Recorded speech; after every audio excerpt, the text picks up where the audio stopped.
Listo. Bueno, como introducción teórica a la ayudantía de hoy, y los vuelvo a saludar para que quede registrado en el video, primero vamos a comenzar revisando nuevamente lo que es la corriente eléctrica. La corriente eléctrica es el movimiento de cargas que va de un lugar a otro.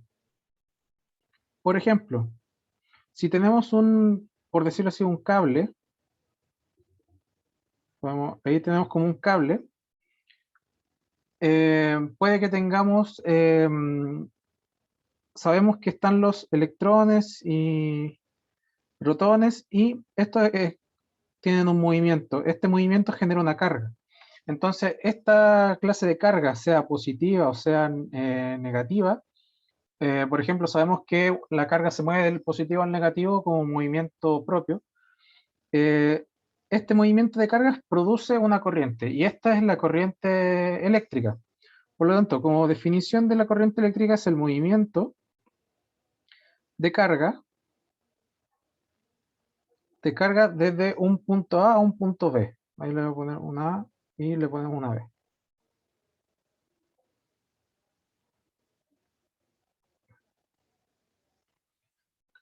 Podemos decir también que matemáticamente la corriente se define como un diferencial de carga, o sea, una diferencia de carga en cierta cantidad de tiempo. Y su unidad en el sistema internacional es el ampere. Por el momento eso es todo lo que necesitamos saber sobre la corriente eléctrica. Pero ahora vamos a ver o vamos a entrar a un nuevo concepto que es la densidad de corriente. Que también lo empezamos a ver la ayudantía pasada, pero ahora lo vamos a ver un poco más en serio. ¿Por qué? Porque la densidad de corriente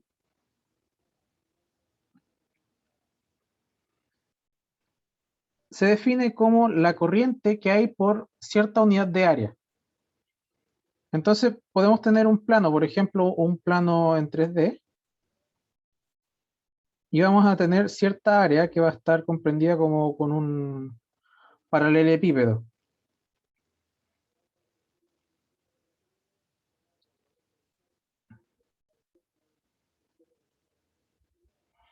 Entonces, ¿qué podemos decir esto? Que va a existir la densidad de carga, es cuánta carga hay en este pedacito de área. Entonces, en este pedacito de área va a haber una cantidad de carga y lo que hay ahí va a corresponder a la densidad de carga, que se define con la letra J, que como una nueva ecuación, que no la vimos en la ayudantía pasada, va a estar dada por la concentración de carga por una carga misma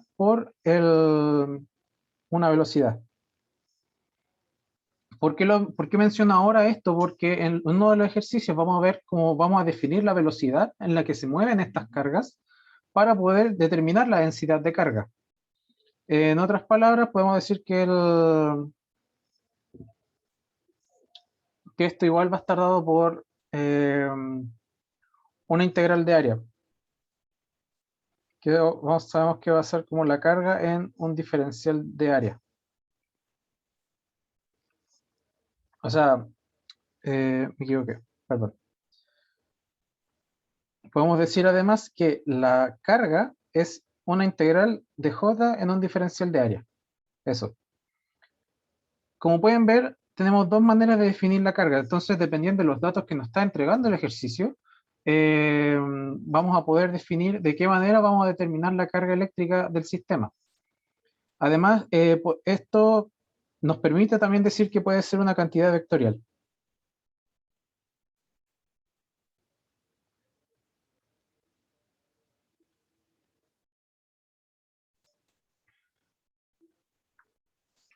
Siguiendo con la explicación teórica previa, en esta identidad también vamos a ver lo que corresponde a la ley de Ohm microscópica.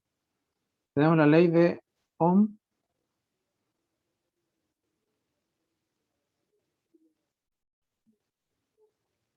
microscópica. Se ve feo, pero se entiende. Donde podemos definir también que J, o nuestra densidad de carga, va a ser un sigma por el campo eléctrico, que normalmente son datos que se nos va a entregar o vamos a calcular el campo eléctrico para después reemplazarlo en la ecuación. donde sigma es la conductividad del medio. Como bien sabemos, la electricidad se puede mover por cualquier medio, pero depende del valor justamente de sigma. En el caso de la goma, por ejemplo, puede ser un sigma muy cercano a cero, entonces la electricidad por eso podemos decir que la goma no es conductora.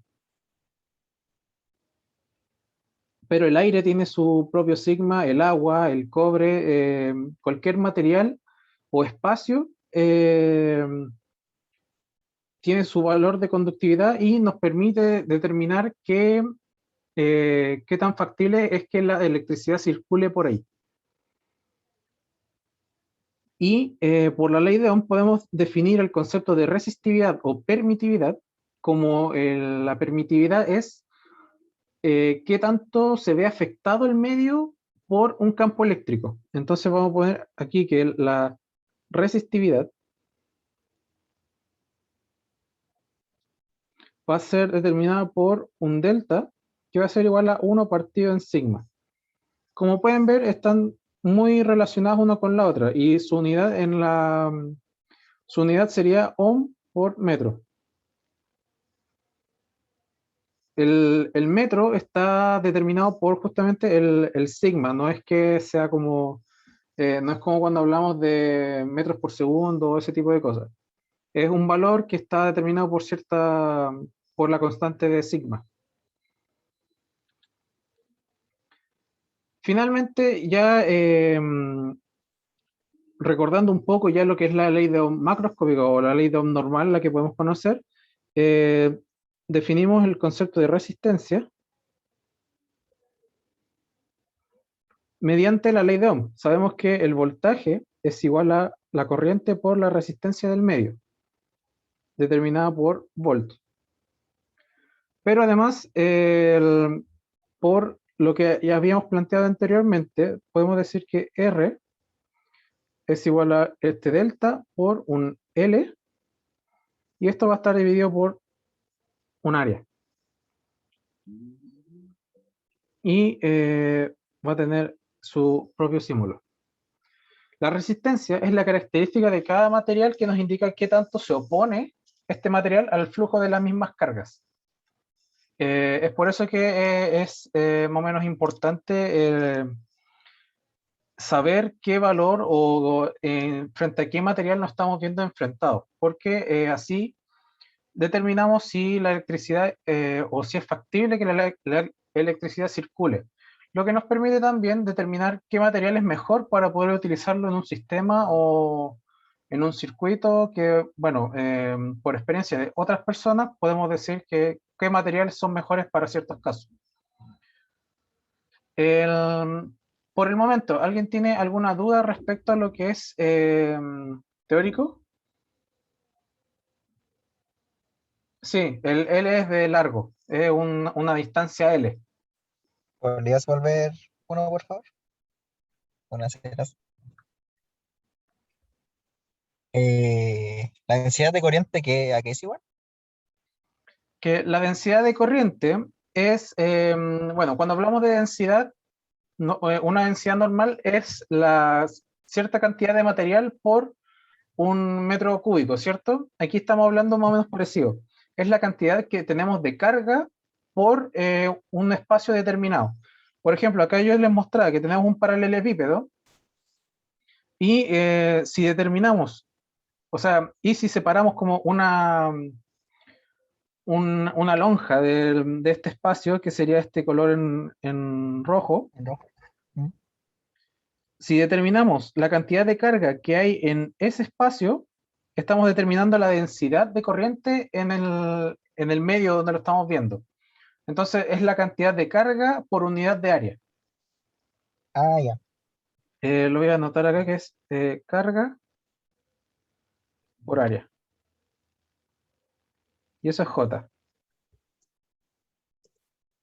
Ya. Esa era mi duda. Muchas gracias. Ya. Em, bueno, esta era más o menos la introducción teórica a lo que vamos a hacer hoy día. Se las quería hacer porque justamente puede que hayan cosas que no hayan visto y puede que tengan varias dudas. pero una vez que vean el concepto puede que se les vayan aclarando poco a poco. Esperando que vean el concepto en la clase del próximo lunes, ya que la siguiente es de receso. Y bueno, empezando con lo que son los ejercicios, en el primer problema tenemos dos cilindros que son conductores coaxiales muy largos de radios A y C.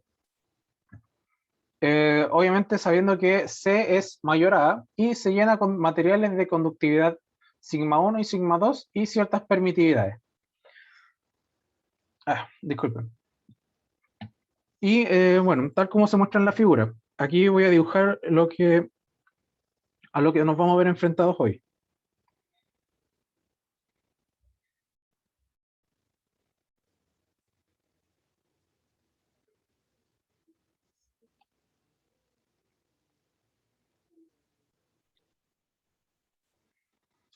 Como les estaba diciendo anteriormente,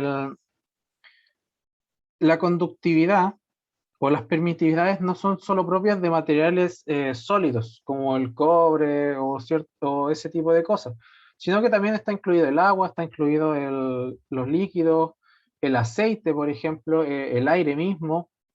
Incluso dependiendo de la composición del mismo aire, eso también afecta en la conductividad que tiene. Es por eso que no se especifica qué material se está rellenando, simplemente nos dicen que el espacio se va a rellenar con esto. Entonces vamos a tener un radio A, un radio B y un radio C. Aún no voy a dibujar lo que es esa como la toma de corriente que tiene ahí, que es el voltaje V sub 0, porque eso es el apartado como el segundo. Primero lo vamos a ver como si no existiera. Entonces, sabemos que esto va a tener un sigma 1 con permitividad 1 y un sigma 2 con permitividad 2. Entonces, ¿cómo abordamos este ejercicio? Primero, en la parte A, ¿qué nos dice? Encontrar la resistencia entre el núcleo y el conductor externo. O sea que hay una resistencia por ejemplo, si el núcleo fuera una carga, queremos saber qué tanto de esa carga va a llegar al exterior. Entonces, estos dos materiales por los cuales está siendo rellenado este cilindro, vamos a ver la resistencia que está oponiendo hacia esa carga, ese movimiento de cargas. La resistencia entre el núcleo y el conductor externo. Entonces, primero, vamos a asumir que la corriente va a circular radialmente. ¿Por qué? Porque podemos decir que estos cilindros son muy largos, por lo tanto, ese movimiento de cargas como que no corresponde, ya que el movimiento de cargas va a ocurrir desde aquí hacia afuera. Entonces, así es como se va a ir moviendo. Entonces, lógicamente, tendremos que analizar como si se movieran en función del radio.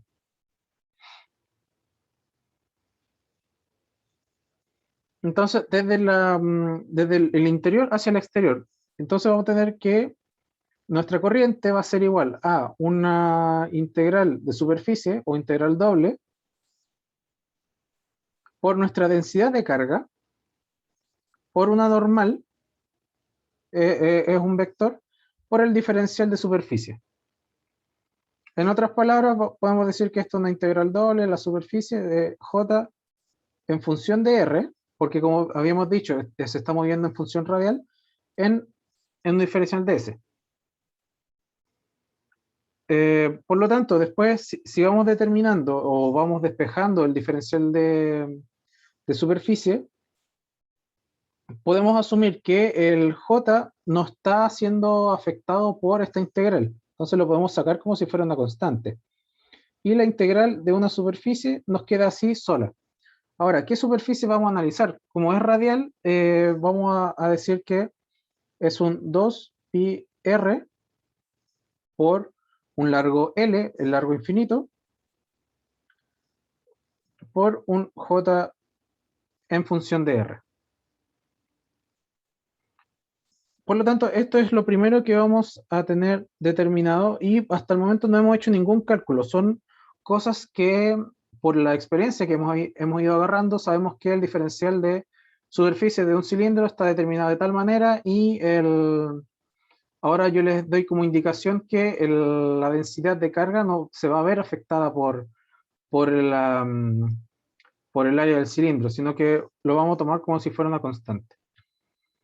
Ahora, más que una constante, sabemos que está en función de R, pero es más fácil determinar que la corriente es constante, por lo tanto podemos despejar la densidad de corriente en función de la corriente eléctrica, valga la redundancia. Entonces, si despejamos,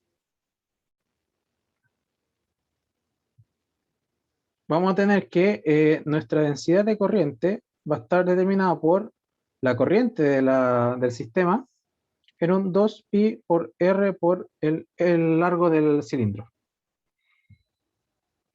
Entonces, esto es lo primero que podemos determinar con los conceptos o sea, más que nada de una manera conceptual, porque hasta el momento no hemos hecho ningún cálculo, no hemos resuelto ninguna integral ni nada de eso. ¿Y cómo podemos decir? Vamos a aplicar la diferencia de potenciamiento, que teniendo esto, podemos calcular el campo eléctrico en función de la corriente. Por lo tanto, teniendo la función de o sea, teniendo el campo eléctrico, podemos determinar el potencial eléctrico y aplicando la ley de Ohm podemos obtener la resistencia eléctrica.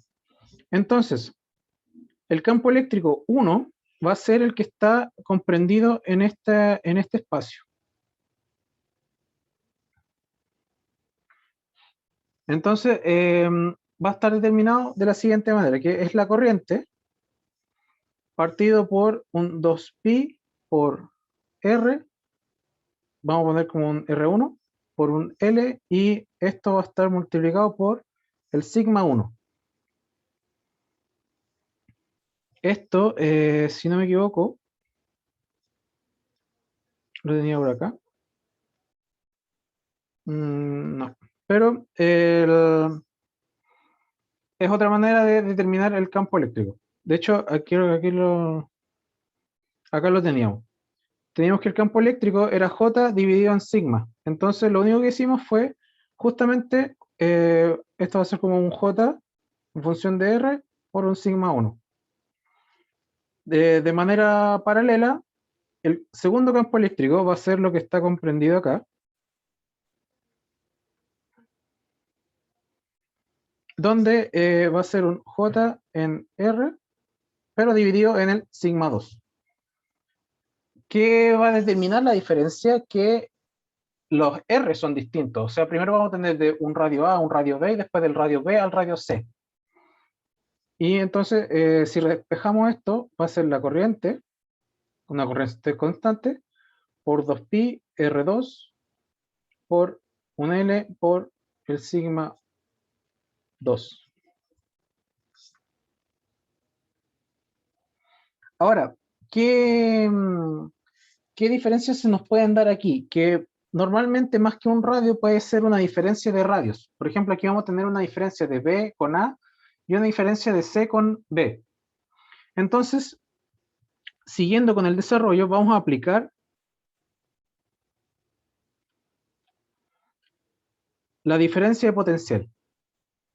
Y esto va a ser para ambos espacios, para ambos campos eléctricos. Entonces vamos a tener que, en un valor absoluto de la diferencia potencial, es un campo eléctrico de A hasta C, o sea, la integral del campo eléctrico en su diferencial de radio, porque las cargas se mueven de manera radial. Entonces, en un primer caso vamos a tener uno que es de A hasta B, del primer campo eléctrico, más el segundo espacio que es de B hasta C, del segundo campo eléctrico que habíamos obtenido. Si resolvemos la integral, vamos a tener que esto va a ser igual a la corriente por el logaritmo natural de B con A, y esto va a estar dividido en 2pi sigma 1 por el largo L. De manera paralela, vamos a tener que esto va a ser igual a la corriente por el logaritmo natural de C con B, y esto dividido en 2pi sigma 2 por L. Obviamente yo me estoy saltando ciertos pasos del cálculo de las integrales porque en ayudantías anteriores ya lo habíamos hecho, entonces son cosas que ya deberían manejar un poco más ahora que bueno, que ya pasó un certamen y se están complicando un poco las cosas. Entonces esto va a ser nuestra diferencia potencial. Ahora, si aplicamos la ley de Ohm, que V es igual a I por R, podemos determinar la resistencia del sistema. Entonces podemos decir que R es igual a V dividido en la corriente. Por lo tanto, lo único que faltaría por hacer es multiplicar todo esto por un 1 partido en corriente. ¿Qué pasa? Que se va las dos corrientes de ambas sumas, de la suma. Entonces, como resultado vamos a llegar que R va a ser igual al logaritmo natural de B con A en 2pi sigma 1 L más el logaritmo natural de C con B, 2pi sigma 2 con L. Y esta es la primera respuesta que estábamos buscando. Si se pueden dar cuenta, habiendo determinado bajo concepto lo que era la densidad de corriente, el resto del ejercicio se simplifica a ese concepto, ya que no hay mucho más que calcular. Como nos guiamos bajo eso, podemos decir que el campo eléctrico fue mucho más fácil de obtener porque podemos asumir una corriente constante, ya que tampoco nos dicen una indicación al respecto, entonces no hay problema con eso.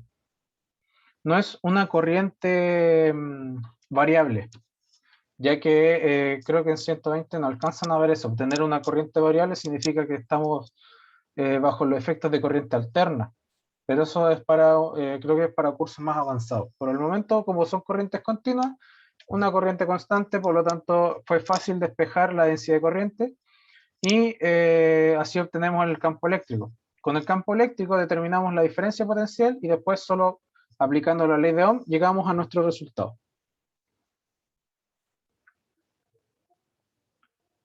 El apartado B dice lo siguiente. El apartado B quiere que conectemos una diferencia potencial, o sea que teniendo esto de acá, va a haber una diferencia potencial entre el núcleo y el cascarón C. Y esto va a ser un potencial de V0. Lo estoy dibujando recién porque recién lo estamos asumiendo, ya que en el apartado A no asumimos como que todavía no existe. Ahora nos dicen que se conecta esta diferencia potencial entre el núcleo externo y el núcleo y el conductor, o sea, entre el núcleo y el conductor externo. Y nos piden calcular nuevamente la densidad de corriente y la corriente I. Entonces, si aplicamos una diferencia potencial, o sea, si aplicamos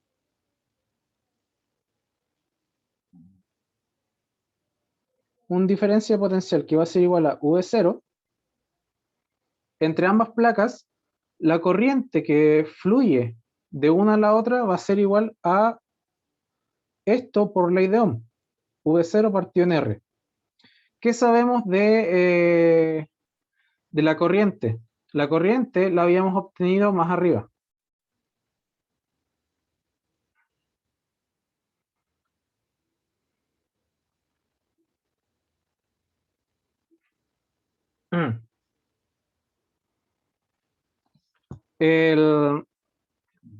La corriente, o sea, me equivoco, ya sabemos el valor de R, que es lo que teníamos en el apartado A.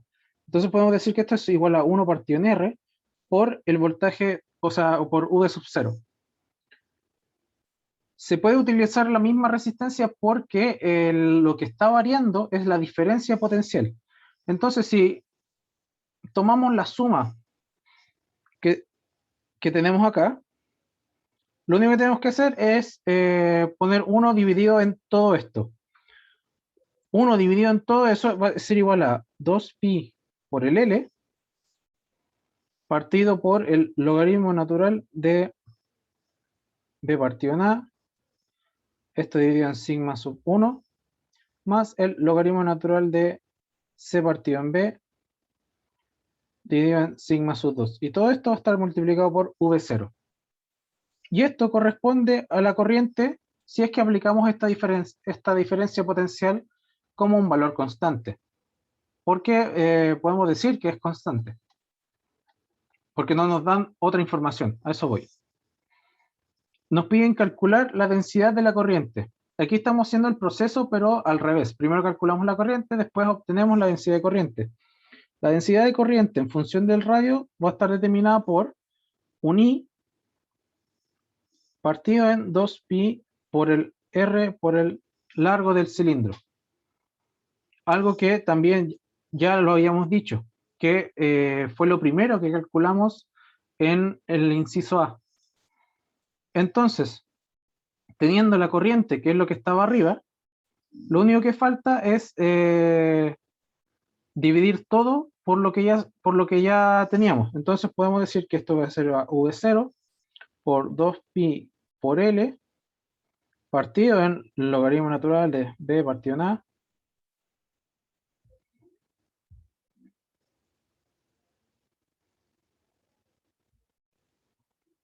y esto lo vamos a dividir por 1 partido en 2pi R por L. ¿Qué pasa? Se va el 2pi, se va el L, entonces nos queda todo, nos queda que la densidad de corriente es igual a V0, o mejor dicho, a 1 partido en R por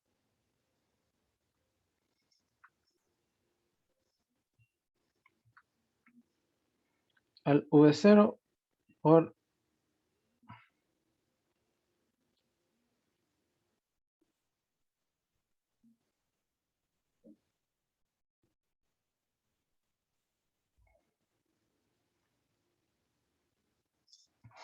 y eso es todo lo que nos están pidiendo en este primer ejercicio.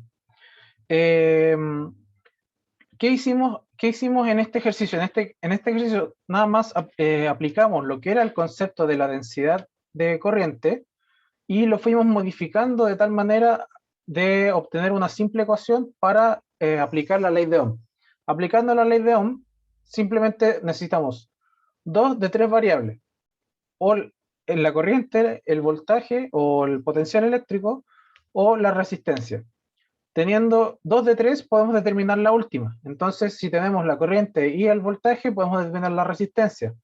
Si tenemos el voltaje y la resistencia, determinamos corriente. Esto podría decirse que es como, yo le digo como el triángulo vital. En este triángulo podemos decir que el voltaje es igual a corriente por resistencia. Entonces, lo que va hacia el lado es una multiplicación y lo que está de arriba hacia abajo es una división. Entonces, si nos falta la corriente es voltaje dividido en resistencia. Si nos falta la resistencia es voltaje dividido en corriente. Si nos falta el voltaje es corriente por resistencia. Y así es la manera más sencilla de acordarse de la ley de Ohm. En este primer ejercicio, ¿alguien tiene alguna consulta?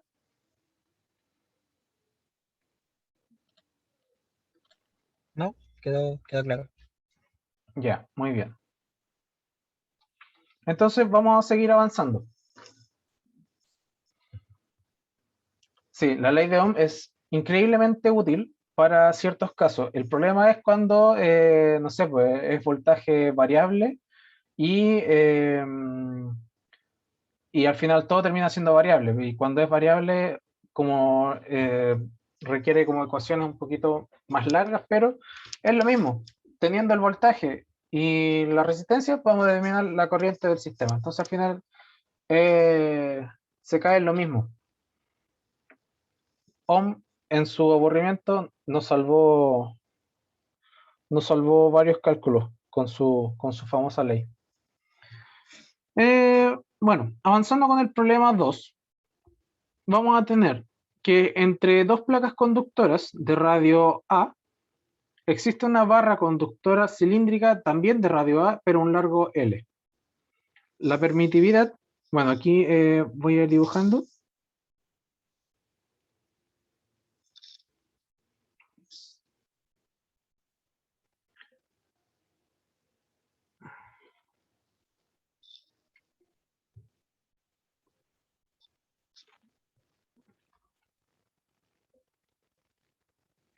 Los triangulitos que dibujé aquí significa que ambos cables van a estar terminan conectados a tierra. Es una manera más sencilla para no estar dibujando muchas líneas. Entonces, ¿qué sabemos? Sabemos que esto es un cilindro de largo L. Todo esto tiene un radio A. Lo voy a dibujar así nomás. Aquí está nuestra diferencia de potencial, por lo tanto, la corriente va a terminar yendo en esa dirección. O mejor dicho, nuestro flujo de carga va a ir en esa dirección. Y nos dicen que tiene una permitividad, vamos a tener una permitividad E sub 0 y una conductividad dada por o que va a estar en función del largo de nuestro cilindro. Entonces aquí va a ser igual a una función G como un G de I. Vamos a decir que esto es I.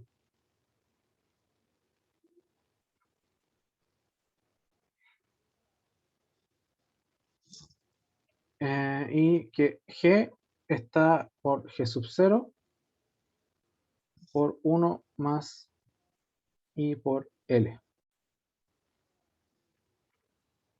Y nos piden calcular la densidad de corriente y el campo eléctrico E.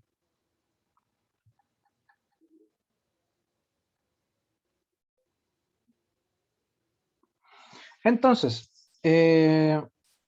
¿cómo empezamos con esto? Vamos analizando los conceptos que ya veníamos viendo. Sabemos que bueno, nos piden calcular la densidad y el campo eléctrico. Entonces, ¿qué sabemos primero? Sabemos que J es igual a sigma por el campo eléctrico. Además, el campo eléctrico está determinado por la diferencia potencial en un largo determinado. Y por último, sabemos que la permitividad o la resistividad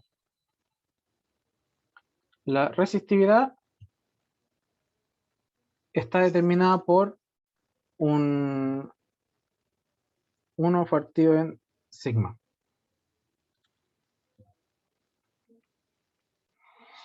Entonces, ¿cómo vamos analizando esto? Sabemos que sigma es la conductividad.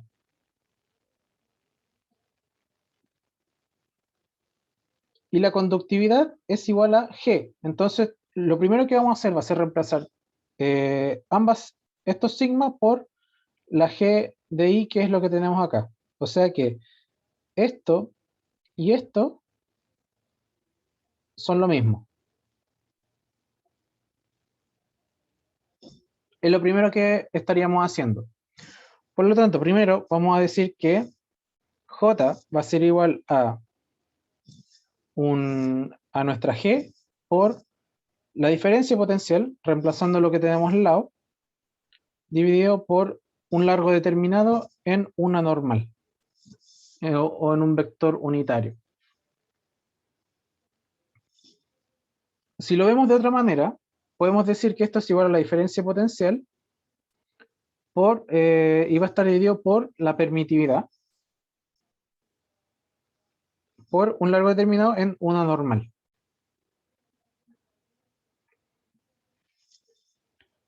Cambiando de página, ¿qué nos falta determinar en la ecuación anterior? Nos falta determinar justamente cuál es la diferencia potencial. Podemos decir que antes no existía un potencial, entonces esto sería como un potencial final menos un potencial inicial. Si antes no había potencial, el inicial es 0. ¿Cuál es el final? El V sub 0, que es lo que está conectado. Entonces nuestra diferencia potencial va a ser igual a V sub 0, o sea, constante.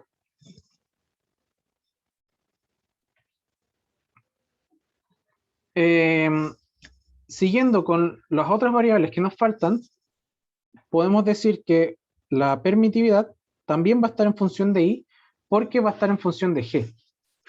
Entonces esto va a ser igual a 1 partido en G sub 0,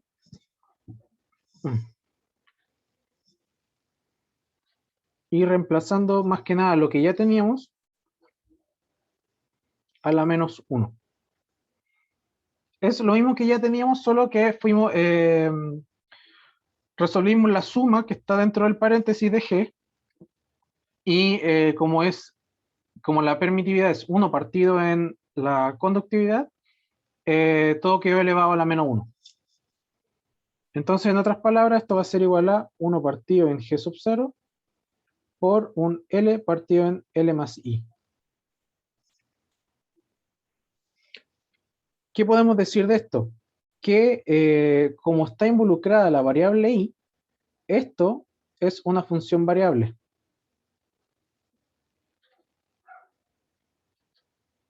Por lo tanto, para obtener un valor hay que integrar.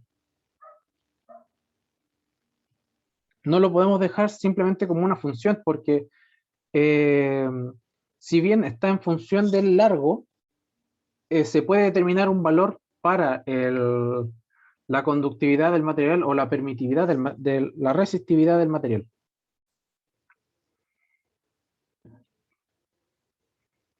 Por lo tanto, como J debería ser un valor constante, no como en el caso anterior que varía en función del radio, sino que esto va a ser igual en todo punto.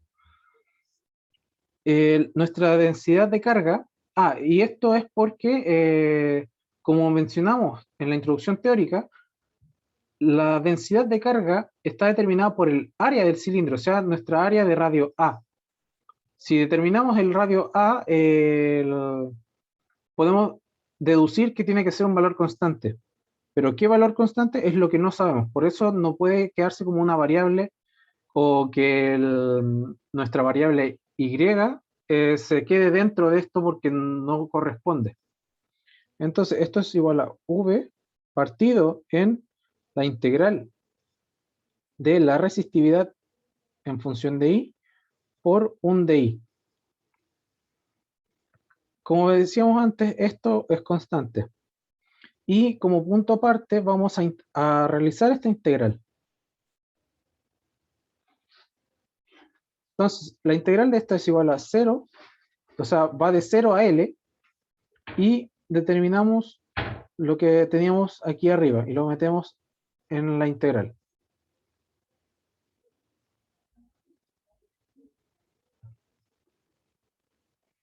Esta integral no es tan complicada, por lo tanto, como resultado de esto, lo voy a anotar con otro color, queda que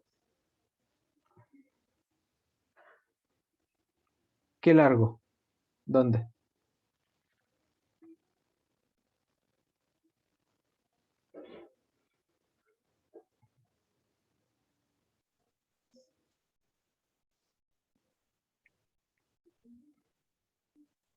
¿A qué largo?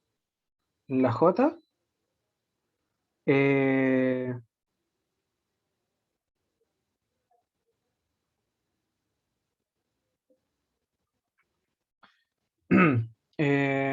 déjame revisar. Sí, sí, eso estoy viendo.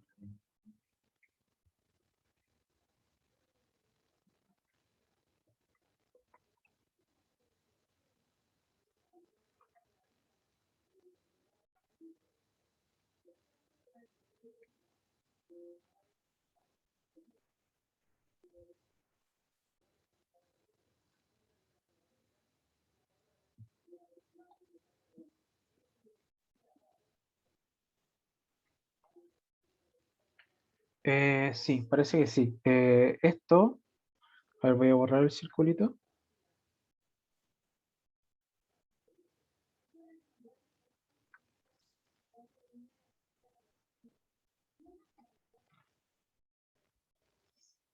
Esto debería ser entonces así.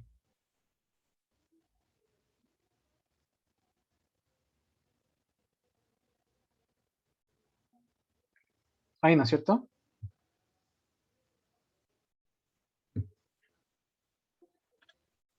Déjame confirmar en otra fuente.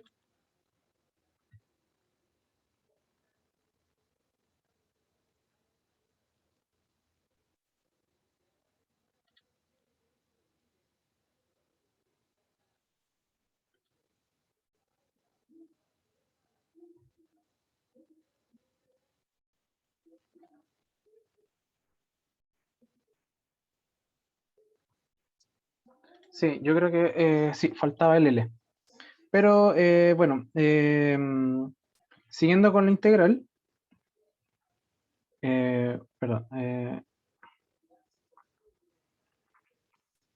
como resultado de la integral, que le decía que no era tan complicado porque si factorizamos, nos queda solo un 1 partido en 1 más i, como una deducción. No es que ese sea no es que ese sea como la factorización en sí, pero se entiende más o menos el cómo se llega. Entonces, esto es de hecho, quedaría como un 1 partido en L más I. Entonces, al resolver la integral queda como un logaritmo natural de L más Y, y esto va a estar de 0 a L. Por lo tanto, va a ser igual a un L partido en un G0 por el logaritmo natural de 2.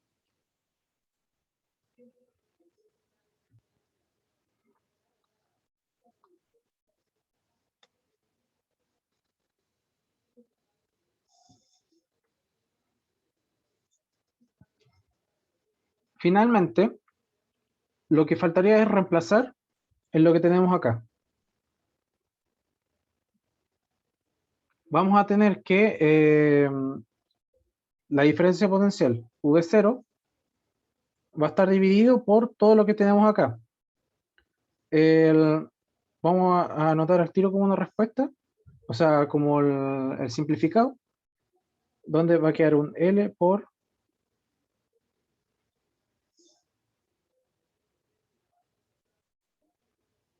o sea, el L de aquí correspondería igual a un L mayúscula, que es el largo de nuestro cilindro. Entonces sería como un L cuadrado por un logaritmo natural de 2.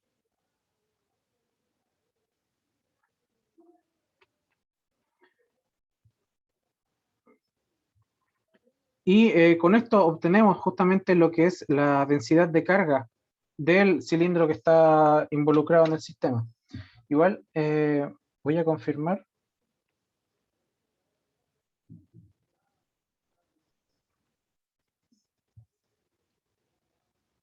Voy a confirmar una cosita. Denme unos minutitos.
Ya, en lo que me responden, vamos a seguir con el ejercicio. La segunda parte de este ejercicio nos piden el campo eléctrico dentro del cilindro.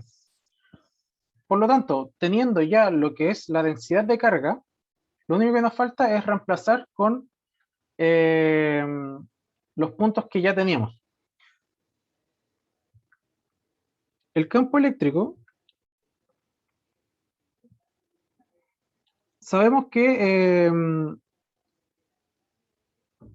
la densidad de carga está determinada por el G por el campo eléctrico. Por lo tanto, si lo único que hacemos es reemplazar, podemos decir que el campo eléctrico es igual a un J partido en G.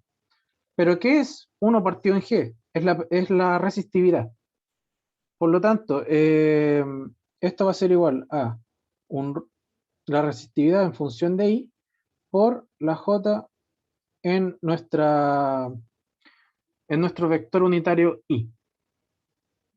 Por lo tanto, reemplazando lo que tenemos en el campo eléctrico es el 1 partido en G sub 0 por 1 más I partido en L a la menos 1 por lo que tenemos arriba de lo que es la densidad de carga, que es igual a V sub 0 por G sub 0 partido en L cuadrado por el logaritmo natural de 2.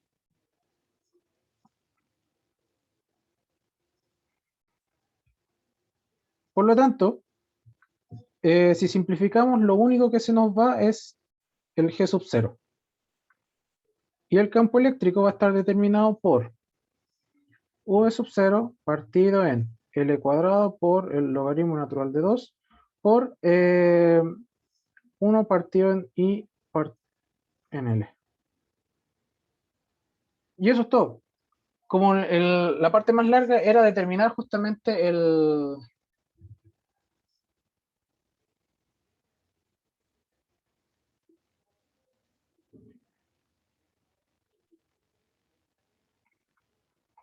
Ya, ahí me aclararon un poco la duda que tenías tú sobre el, el L y, y resulta que justamente la ecuación de acá está dada de la siguiente manera, y ahora te voy a explicar por qué.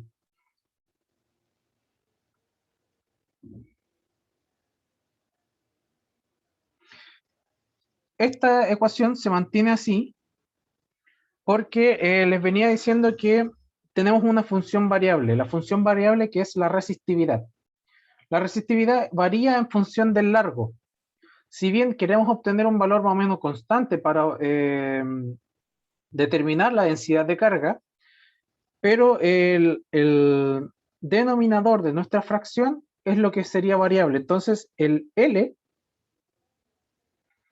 corresponde a esto, al de I, porque es lo que está, porque al fin y al cabo es la función que está variando en función del largo.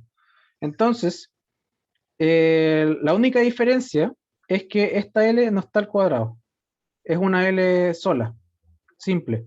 Lo mismo pasa con el campo eléctrico, esto se mantiene así. Perdón por la tardía explicación, pero tenía que confirmar la duda que se me generó. No sé si queda conforme la explicación.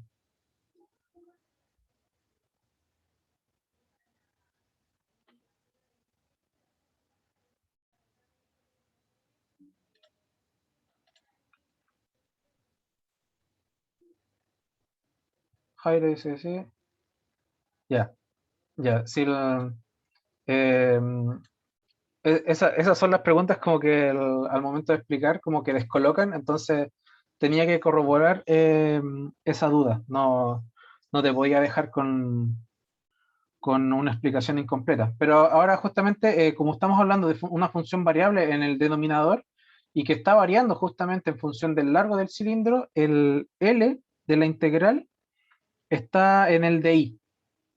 Entonces, la integral de resistividad por DI es lo mismo que lo que teníamos acá arriba, que esto sería igual a eso por un L.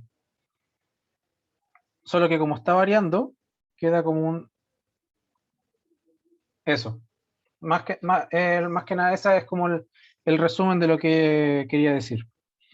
Pero como venía diciendo, no varía mucho en el resultado, solo que en lugar de haber un L cuadrado, queda como un L simple. Pero independiente de que haya cometido este error, corregirlo es sencillo porque estamos utilizando relaciones bastante simplificadas. Entonces podemos decir que el campo eléctrico es la densidad de carga por la resistividad. La resistividad es algo que ya sabemos, entonces eso es un valor que no se toca. Pero lo único que teníamos que variar era el resultado que habíamos obtenido anteriormente de densidad de carga. Al utilizar estas relaciones podemos llegar a un resultado de campo eléctrico en 3 líneas. O incluso, bueno, yo lo escribí más o menos grande, pero es mucho más fácil que sacar toda la integral que habíamos hecho en ayudantías interiores, que eran integrales triples en algunos casos. Entonces, esto simplifica bastante el desarrollo de un ejercicio. ¿Alguien tiene alguna consulta respecto a este segundo ejercicio?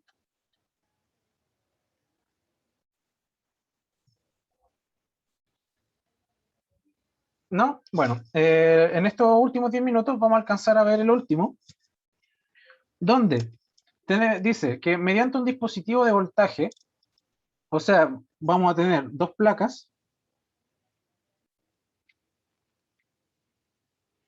que van a estar conectadas a una diferencia de voltaje. Esta diferencia de voltaje va a provocar que ciertas partículas, ciertas cargas se muevan de un lado a otro. O sea,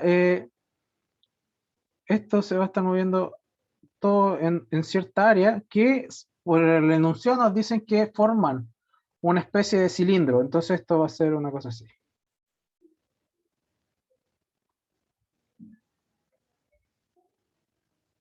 Y por dentro se están moviendo las cargas de un lado a otro.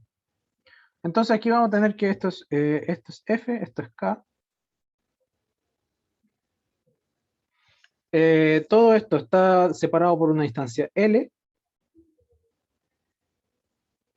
¿Qué más tenemos? Que este cilindro va a tener un radio R. Lo anoto afuera porque en el dibujo se va a confundir. Y de aquí en adelante corresponde a un eje X. Creo que eso es todo lo que necesitamos saber en cuanto a dibujo. En cuanto a enunciado, dicen, se aceleran partículas de carga positiva que se producen en una fuente F, esta sería nuestra fuente, y con velocidades prácticamente nulas, o sea, nuestra velocidad inicial es 0. Formando un haz aproximadamente cilíndrico, como les venía diciendo, de radio R. La concentración de partículas en el haz proporcional es proporcional a la distancia del eje desde el centro del cilindro. Entonces, la concentración de partículas está dada por un beta por R. Sus unidades son 1 partido en metro cúbico. Esto es un dato que nos entregan en el enunciado, más que tengan que calcularlo. Pero lo que sí tienen que saber es cómo usarlo. Y nos dicen, determinar la intensidad de la corriente a través de una superficie perpendicular al haz, o sea, al cilindro, a una distancia S de F, o sea, una distancia S que no sabemos cuál es, desde la fuente F. ¿Cómo abordamos esto? Esto se aborda de la siguiente manera. Sabemos que la corriente, lo voy a dejar con azul, la corriente está determinada por la integral de la densidad de corriente densidad o densidad de carga, por un diferencial de superficie. Al mismo tiempo, la densidad es la concentración de partículas por la velocidad por un Q. Eso es lo primero que vimos o sea, es lo que vimos al comienzo de esta ayudantía, que es como una definición, como una nueva ecuación. Entonces, ¿qué nos falta? Primero, vamos a determinar la velocidad de las partículas.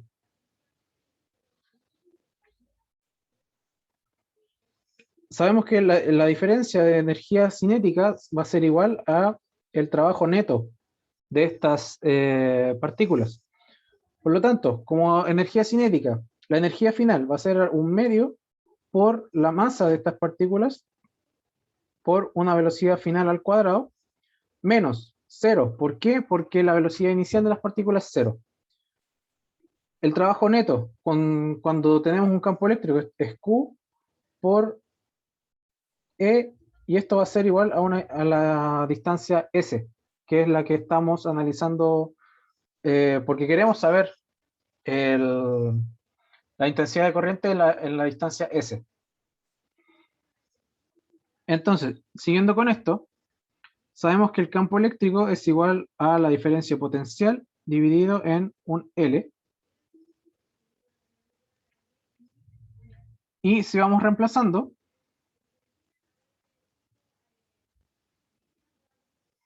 tenemos que un medio de la masa por la velocidad al cuadrado es igual a un Q por la diferencia potencial, que es algo que también se entrega en el enunciado, por la distancia S, que es la que estamos analizando, en el largo L. Finalmente, la velocidad de las partículas es igual a 2Q por la diferencia potencial por la distancia S, y esto va a estar dividido en la masa de las partículas por una distancia L, que es el largo o sea, la distancia entre estas dos placas. Y esto va a estar en raíz porque era una velocidad al cuadrado.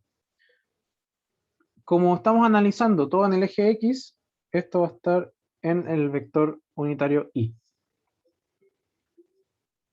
Siguiendo con lo que es el desarrollo, decíamos que la densidad es igual a la concentración de partículas por un Q por la velocidad, y esto si lo reemplazamos, sabemos que N está en función del radio, y esto es igual a beta por radio por una Q de carga por la velocidad. Entonces reemplazamos lo que tenemos acá arriba y lo metemos acá abajo.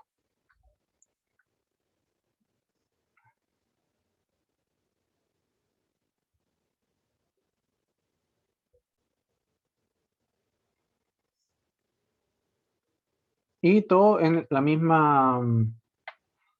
en el mismo vector unitario y tongo.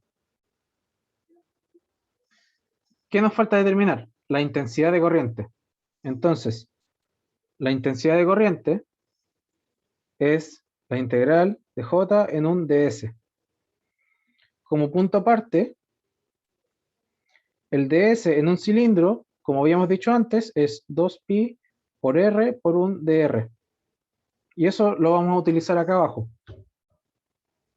Entonces, tenemos todo esto y hay que meterlo en una integral. En una integral cuyos límites van a ser 0 y r, porque queremos analizar todo el cilindro. Entonces vamos poniendo todas las constantes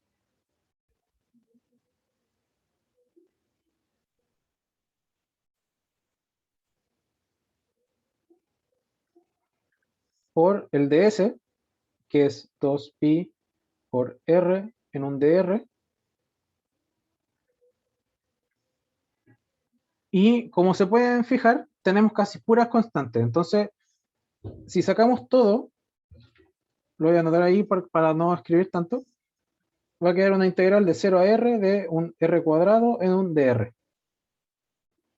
Finalmente, resolviendo esa complicada integral, es igual a 2pi por beta por q, el paréntesis que ya teníamos, 2q por potencial por la distancia s, masa de la partícula por L. Como si es que se lo están preguntando, si bien no nos dan la masa de la partícula, pero se puede utilizar porque justamente no nos piden encontrarla, no la entregan como un dato numérico, pero se puede utilizar como una constante porque las partículas mantendrían su valor de masa. Por eso se genera esta nueva variable, pero que no es algo que debamos encontrar.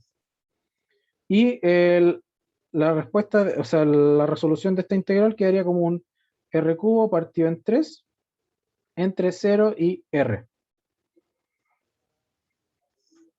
Finalmente, reemplazando los valores que tenemos acá, vamos a tener que la intensidad de corriente a una distancia S, esta de acá, esa de ahí, esa de ahí, siempre estuvimos trabajando inmediatamente con la distancia S, porque es una distancia cualquiera desde F hasta cualquier punto del cilindro. Si reemplazamos, queda que esto es 2pi por beta por q dividido en 3, sacamos el 3 de aquí y lo metemos acá afuera, por el paréntesis, 2q por v por la distancia s, la masa de las partículas, la distancia L, en un medio, y va a quedar en una distancia R cubo. Por sistema internacional, la intensidad de corriente está medida en amperes. Y eso es todo lo que nos están pidiendo. Estos ejercicios fueron un poco más cortos, pero se utilizó mucho lo que era el concepto de ciertas cosas, para poder reemplazar el concepto de uno en la ecuación del otro. Acá no usamos demasiadas páginas como hemos hecho antes, pero eh, son ejercicios bastante completos que son fácilmente como ejercicios de lo del delta K. ¿Cuál es el delta K?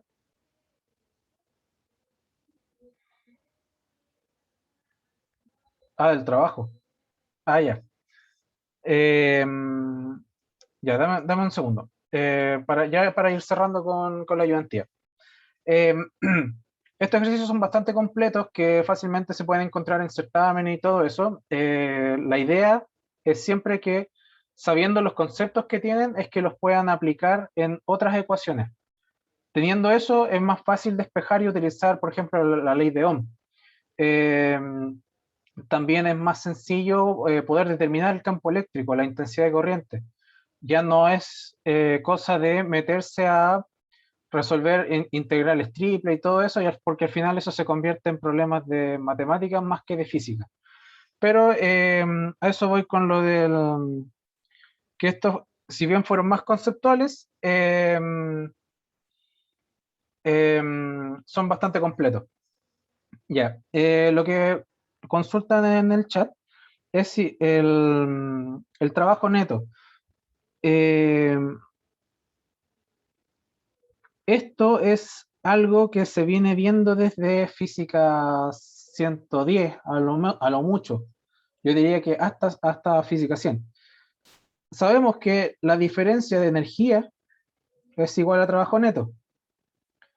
Acá no tenemos una energía potencial presente, y de hecho la energía, acá tenemos potencial más, o sea, cinética más potencial, más gravitatoria, más elástica, más etcétera. Y esto es igual al trabajo neto que está haciendo o que está presente en el sistema. No tenemos una energía potencial, no tenemos energía gravitatoria, no tenemos elástica. Lo único que tenemos es una energía cinética. ¿Por qué? Porque hay partículas que partieron del reposo y se ponen en movimiento hasta llegar al punto K.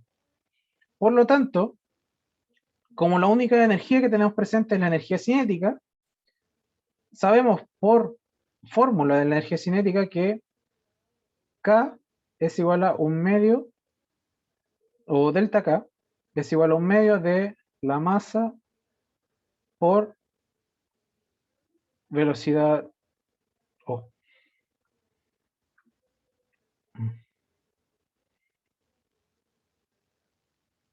Ahí está.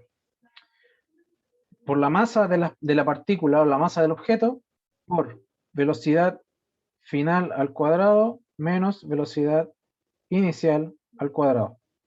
Y esto en el trabajo neto, trabajo eléctrico, sería igual a lo que tenemos acá. Q por E por S. Entonces, ¿qué estamos haciendo aquí? Estamos asociando la energía de una partícula a términos eléctricos. Y con eso podemos determinar lo que es el campo eléctrico generado por unas partículas en movimiento. ¿Se entendió ahí?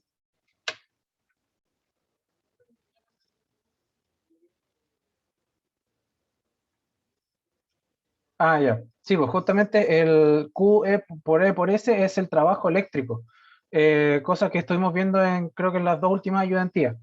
Entonces, lo que estábamos haciendo es asociar el concepto de energía cinética de una partícula, del movimiento de una partícula, a términos eléctricos. Entonces, asociándolo, podemos determinar el campo eléctrico generado por el movimiento de estas partículas. Bueno, voy a dejar de grabar.